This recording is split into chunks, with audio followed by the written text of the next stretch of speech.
Hello students, आज जो हम टॉपिक स्टार्ट करने वाले हैं वो है coordinate geometry.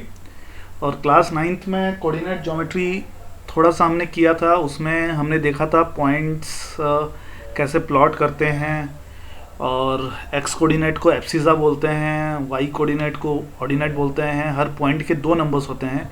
A point can be uniquely recognised by the help of two numbers, ठीक है, जिनको एक्स कोऑर्डिनेट और वाई कोऑर्डिनेट बोला जाता है। जैसे फॉर एग्जांपल यहाँ पे एक्स कोऑर्डिनेट 1 है, वाई कोऑर्डिनेट यहाँ पे 5 है, और एक्स कोऑर्डिनेट को एब्सिसा बोला जाता है, वाई कोऑर्डिनेट को ऑर्डिनेट बोला जाता है। इसके बाद हमने देखा था ऑरिजिन क्या होता है।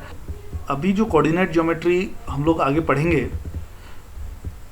उसमें थोड़ा सा एडवांस होके करेंगे, देखेंगे। जैसे यहाँ पे देखिए, यहाँ पे मैंने एक पॉइंट लिया है ए, जिसके कोऑर्डिनेट्स हैं 1,2, और यहाँ पे एक पॉइंट लिया है बी जिसके कोऑर्डिनेट्स -2,3 हैं। क्लियरली एक लाइन सेगमेंट है जो ए बी को ज्वाइन कर रहा है, और अगर हमको ये लाइन सेगमेंट का लेंथ पता लगाना है, ठीक है, तो वो कैसे पता लगाएंगे, वो अभी फ़िलहाल चैलेंज है, ठीक है। और ये पहला पार्ट है क्लास 10th में, जिसको हम लोग बोलते हैं finding out the distance between two points. तो देखिए यहाँ पे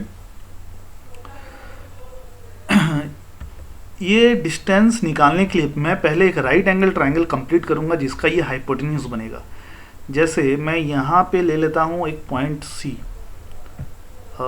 ये देख सकते हैं आप, एक पॉइंट सी आ गया 1,-3। ये पॉइंट सी को ए से कनेक्ट करूंगा तो मेरे को एक लाइन सेगमेंट ए सी मिलेगा, और जब मैं बी को सी से कनेक्ट करूंगा तो एक लाइन सेगमेंट बी सी मिलेगा। अब देख सकते हैं कि ये एक राइट एंगल ट्रायंगल कंप्लीट हुआ, क्योंकि this is parallel to Y axis and B C is parallel to X axis.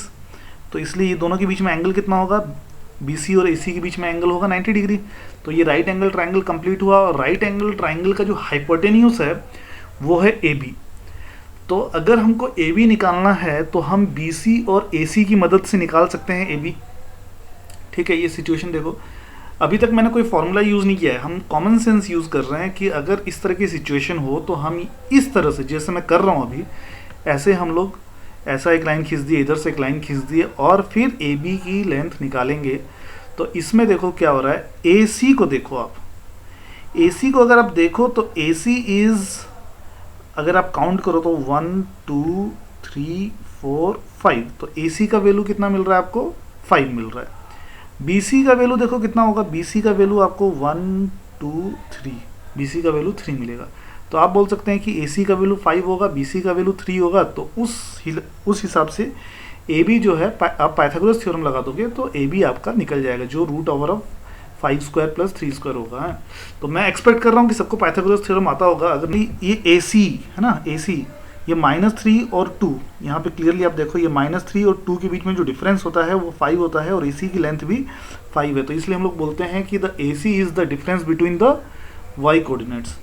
और ये जो BC है, इसको देखो, ये -2 है और ये 1 है, ठीक है ना। तो -2 और 1 के बीच में जो डिफरेंस होता है वो होता है 3, और BC का लेंथ भी 3 है। तो हम लोग बोल सकते हैं BC is the difference between the x coordinate.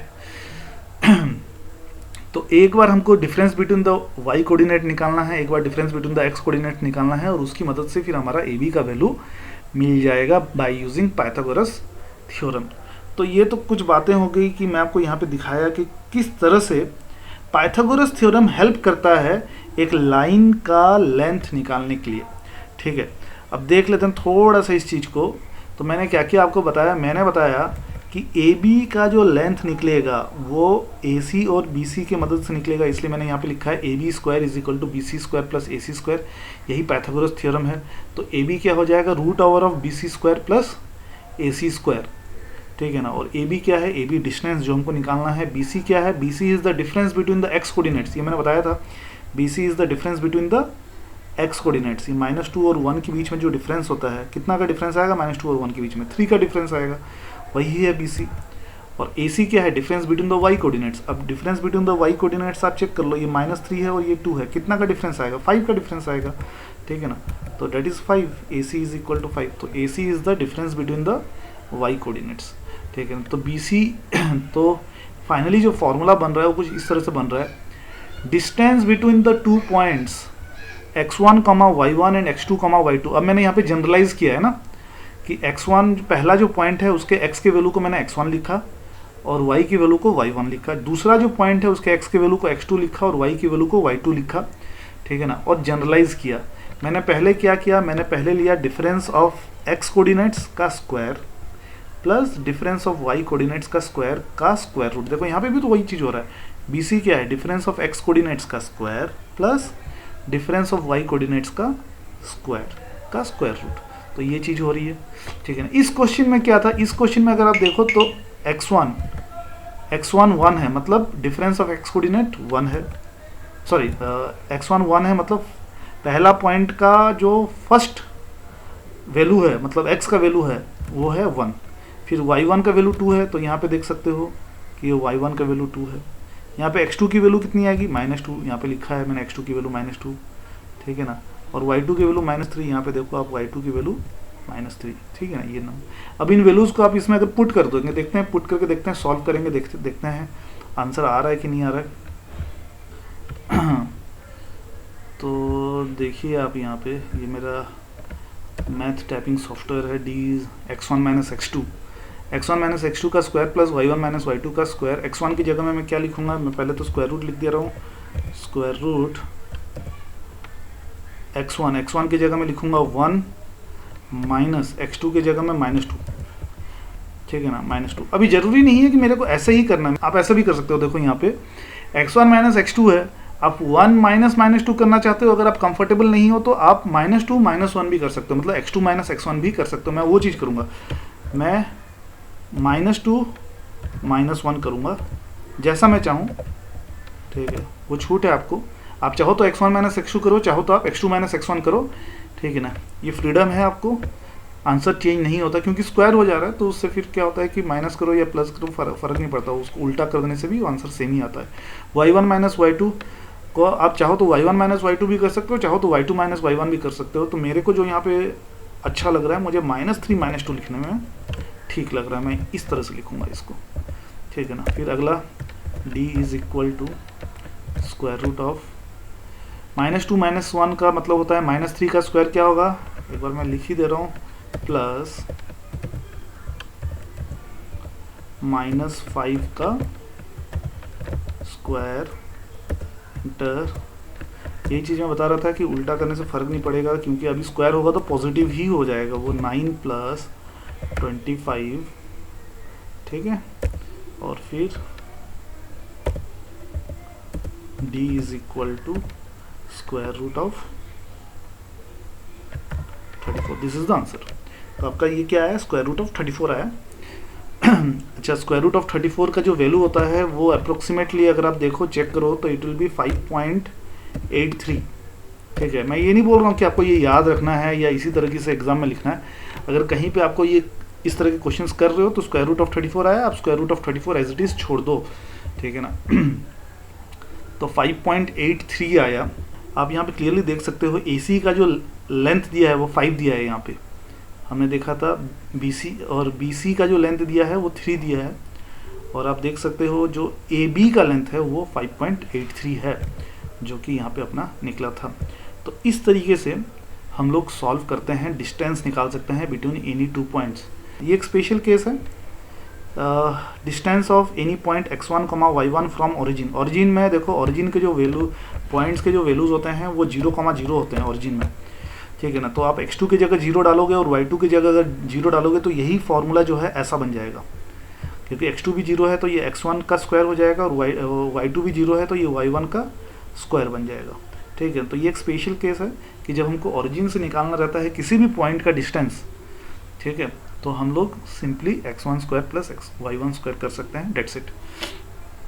अब इसमें कुछ भी नहीं है, और डिस्कस करने के लिए सीधे चलते हैं हम लोग एग्जांपल्स में। डिस्टेंस फार्मूला जब भी आए तो डिस्टेंस फार्मूला में आप ये फार्मूला बता दे रहा हूँ। डिस्टेंस फार्मूला में मैंने जितनी भी बातें कही, अगर सब चीज़ें भी अगर आप भूल जाओ तो ये चीज़ ना भूलना कि डिस्टेंस का ये फार्मूला होता है, और इसमें चाहे तो हम x1 - x2 करें, चाहे तो x2 - x1 करें, उससे रत्ती भर फर्क नहीं पड़ता है, ठीक है। आप एक जगह चाहो तो x1 - x2 कर दो, दूसरी जगह चाहो तो y2 - y1 करो, कोई फर्क नहीं पड़ता है, ठीक है। अब सीधे चलते हैं, कुछ एग्जाम्पल्स करते हैं। तो चलो हम लोग बुक के एग्जाम्पल्स देखते हैं। देखो, बुक का एग्जाम्पल नंबर 1 स्टार्ट करने से पहले मैं आपको एक चीज़ बता देता हूँ कि अगर 3 पॉइंट्स कोऑर्डिनेट प्लेन में हैं और वो तीनों पॉइंट्स मान लो एक स्ट्रेट लाइन में, जरूरी नहीं है कि इक्वल डिस्टेंस होंगे, मान लो एक पॉइंट यहाँ पे, एक पॉइंट यहाँ पे और एक पॉइंट यहाँ पे, ये है P, ये है Q मान लो, और ये पॉइंट का नाम है R। तो ये जो PQ का जो लेंथ होगा और QR का लेंथ होगा, ठीक है, वो अगर मैं ये, क्योंकि मैं बोल रहा हूँ ये तीनों एक लाइन में है, तो PQ प्लस QR होना चाहिए, PR होना चाहिए। PQ प्लस QR को मैं ऐड करूँगा तो टोटल PR निकलेगा।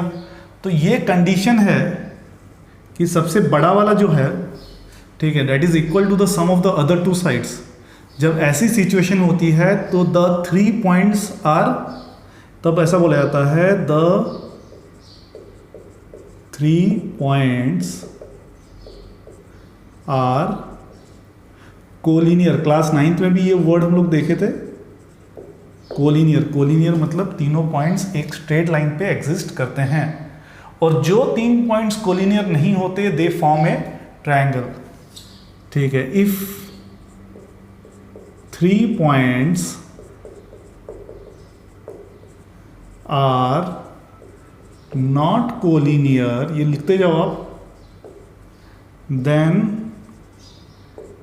दे विल फॉर्म ए ट्राइंगल। ठीक है ना, if 3 points are not collinear they will form a triangle. तो यहां पे जैसे मैं बता दे रहा हूं, जैसे ये 3 पॉइंट्स तो एक लाइन पे हैं क्या, नहीं है, तो अगर आप चाहो तो ये तीनों पॉइंट्स को यूज करके आप एक ट्राइंगल इस तरह से बना सकते हो, कोई दिक्कत नहीं है। तो ये 2 चीज। अभी एग्जाम्पल 1 जो है, एग्जाम्पल 1 में 3 पॉइंट्स का कोऑर्डिनेट्स दिया हुआ है।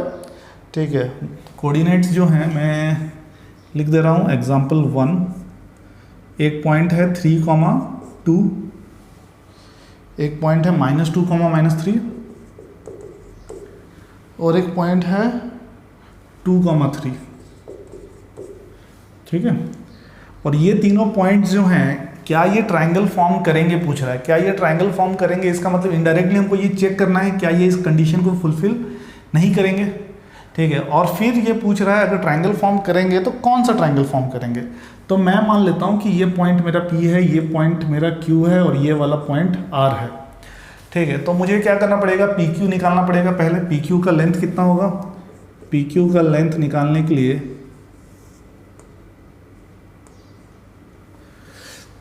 3 -2 करने के बजाय -2 -3 कर दूंगा, डिफरेंस ऑफ एक्स कोऑर्डिनेट्स, -2 -3 का स्क्वायर प्लस -3 -2 का स्क्वायर। अगर आप इसको कैलकुलेट करोगे तो ये आएगा आपका 5 का स्क्वायर प्लस 5 का स्क्वायर। एक्चुअली -5 का स्क्वायर होना चाहिए, वो उसको आप माइनस को इग्नोर कर सकते हो क्योंकि स्क्वायर होने के बाद तो सब पॉजिटिव हो ही जाता है। ठीक है, या फिर डायरेक्ट चाहते तो आप 25 + 25 लिख के √50 लिख सकते थे। ये आपका किसका वैल्यू आया, PQ का वैल्यू आया। उसी तरीके से QR का वैल्यू क्या आएगा, QR का वैल्यू ये दोनों के बीच में करेंगे, एक्स कोऑर्डिनेट्स का डिफरेंस मतलब -2 का स्क्वायर प्लस -3 -3 का स्क्वायर। तो ये देखो -4 का स्क्वायर क्या होता है, 16 होता है, और ये 6, तो ये होगा 36, जो कि √52 आएगा। और फिर PR का देखते हैं क्या लेंथ आता है। 3 - 2 एक बार करेंगे का स्क्वायर प्लस 2 - 3 एक बार कर दो का स्क्वायर। तो ये तो 3 - 2 1 का स्क्वायर 1 प्लस 1, ये √2 आ रहा है। तो यहाँ पे 3 नंबर्स देखने को मिले, ये और ये। ठीक है ना, इसमें देखो √52 सबसे बड़ा है।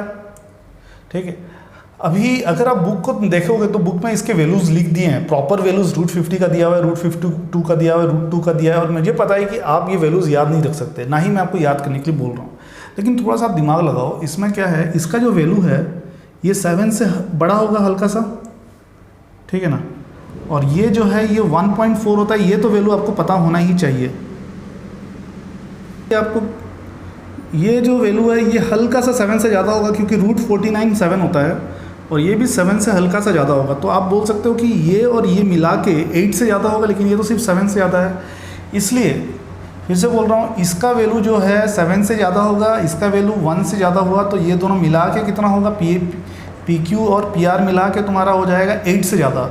और क्यू आर जो है ये हल्का सा, ये भी 7 से ज़्यादा ही है, ये 7.1 होता होगा, कुछ होता होगा, ठीक है, लेकिन ये 8 से ज़्यादा कभी नहीं हो सकता। 8 से ज़्यादा होने के लिए ये 64 से ज़्यादा होना चाहिए था 52 को। रूट ओवर ऑफ 64 8 होता है, तो इसलिए ये कभी भी 8 से ज़्यादा नहीं हो सकता, और ये दोनों मिला के 8 हो रहा है। तो हम लोग बोलेंगे कि Q R is less than P Q plus P R हो रहा है। और यही तो कंडीशन है ना, the greatest side must be lesser than the sum of the other two sides. Triangle में ये होता है ना, greatest side must be lesser than the sum of the other two sides, so P Q R form से triangle, P Q R form से triangle, ये confirm हो गया। लेकिन फिर टाइप ऑफ ट्राइंगल भी पूछा है। अब टाइप ऑफ ट्राइंगल में देखो कितने टाइप्स ऑफ ट्राइंगल हमको देखने की ज़रूरत है, हमको जानने की ज़रूरत है। टाइप्स, सबसे पहला स्केलिन, फिर आइसोसेलेस,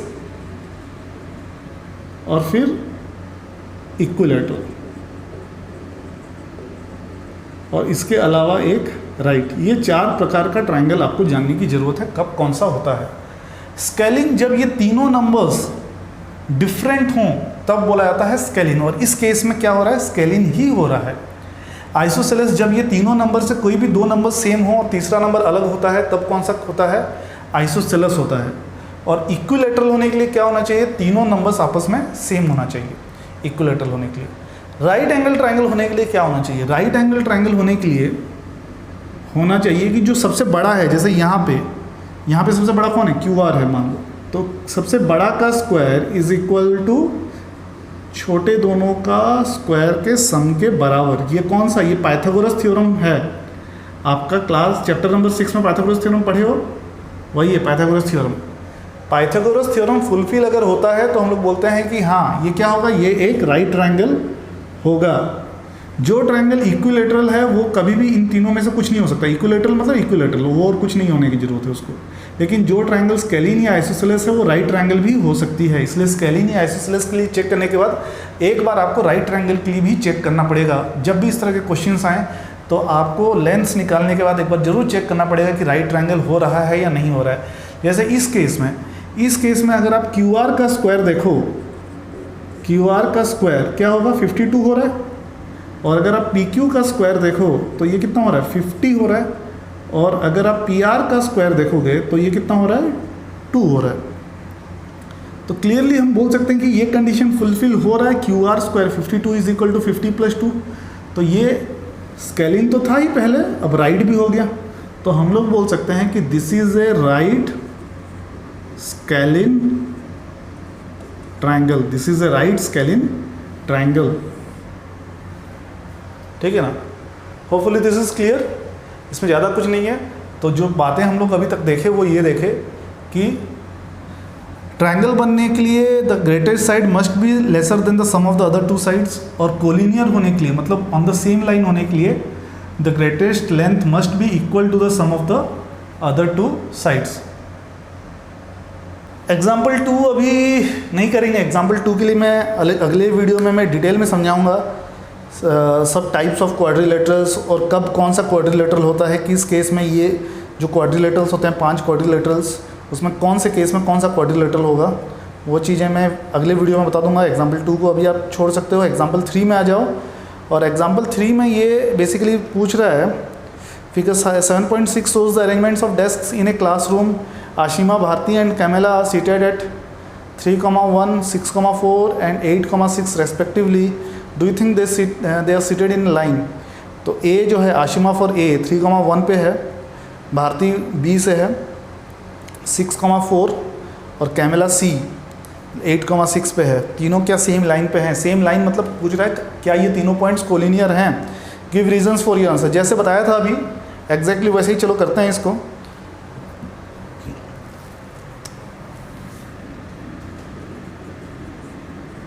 A 3,1 दिया हुआ है, B 6,4 और 8,6, 6,4 दिया हुआ है, और C जो है 8,6 दे रखा है। पहले A B निकालेंगे, square root of difference of X coordinates. Difference of X coordinates क्या हो रहा है, चलो मैं लिख ही दे रहा हूँ, प्लस 4 माइनस 1 का स्क्वायर, 3 का स्क्वायर 9, 3 का स्क्वायर 9, तो ये क्या होगा, रूट ओवर ऑफ 18, जिसको मैं 3√2 भी लिख सकता हूँ। और BC का length, difference of X coordinates plus difference of Y coordinates, ठीक है, 8 माइनस 6 2 का स्क्वायर 4 प्लस 4, इसको 8 लिखूंगा, जो कि फाइनली 2√2 भी लिखा जा सकता है। और CA या फिर AC बोल दो, AC जो है that will be AC 8 minus 3 का स्क्वायर प्लस 6 माइनस 1 का स्क्वायर। तो ये अगर आप देखो तो ये हो रहा है 5 का स्क्वायर 25 प्लस 25, ये √50, जो कि 5√2 के बराबर है। ठीक है, अब देखो ये 3√2 आया, ये 2√2 आया, ये 5√2 आया। Clearly 3√2 plus 2√2 is equal to 5√2 होता है। तो मैं बोल सकता हूँ AB plus BC is equal to AC हो रहा है। AB plus BC is equal to AC हो रहा है। तो ये कंडीशन में आया कि सबसे बड़ा वाला जो है बाकी दोनों के सम के बराबर है। तो इसलिए yes, all the 3 girls sit in the row. कौन बीच में कौन है, A और C के बीच में B आएगा। एग्जाम्पल 2, एग्जाम्पल 4, एग्जाम्पल 5, ठीक है, ये लॉन्ग क्वेश्चंस हैं, इसको हम लोग अगले वीडियो में देखेंगे। और जो होमवर्क है इस वीडियो के ख़त्म होने के एंड पे वो ये है कि आप एक्सरसाइज 7.1 का question number 1, question number 2, question number 3 और क्वेश्चन नंबर 4, ये 4 क्वेश्चंस करो। और अगले वीडियो के बाद आप एक्सरसाइज 7.1 पूरी तरह से कर सकते हो। तो फिलहाल तो एक्सरसाइज 7.1 के 4 ही क्वेश्चंस करो। Thank you.